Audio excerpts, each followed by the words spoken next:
एक छोटे कस्बे में संध्या नाम की लड़की रहती थी। वह बहुत होशियार थी, लेकिन उसकी सबसे बड़ी कमजोरी थी आलस्य और काम टालना। हर बार परीक्षा पास आने पर वह सोचती, अभी तो बहुत समय है, कल से पढ़ाई कर लूंगी। लेकिन यह कल कभी नहीं आया। नतीजा यह हुआ कि वह बार बार असफल होने लगी। घर वाले परेशान हो चुके थे। एक दिन उसकी चाची ने कहा, बेटी, अगर यूं ही समय गंवाती रही तो जिंदगी तुझसे आगे निकल जाएगी। पर संध्या को कोई फर्क नहीं पड़ा। इसी कस्बे में एक बुजुर्ग महिला रहती थी, जिन्हें लोग ज्ञान दादी कहते थे। उनके पास हर समस्या का हल होता था। संध्या भी एक दिन उनके पास पहुंची और बोली, दादी, मैं बहुत कोशिश करती हूँ, पर सफल नहीं हो पाती। सब मुझसे आगे निकल जाते हैं। दादी मुस्कुराई और बोली, बेटी, मैं तुझे एक कहानी सुनाती हूँ। उन्होंने कहा, बहुत समय पहले एक किसान था। उसे अपने खेत में काम करने का बहुत अच्छा मौका मिला।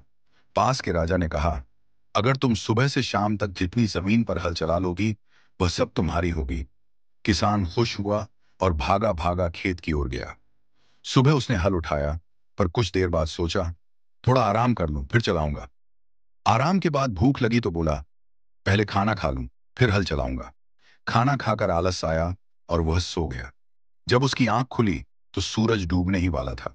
घबरा कर वह हल चलाने लगी, पर तब तक बहुत देर हो चुकी थी।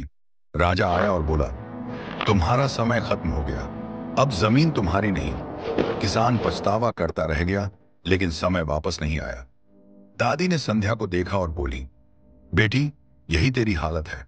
अगर समय पर मेहनत नहीं की तो सफलता के दरवाजे तेरे लिए भी बंद हो जाएंगे।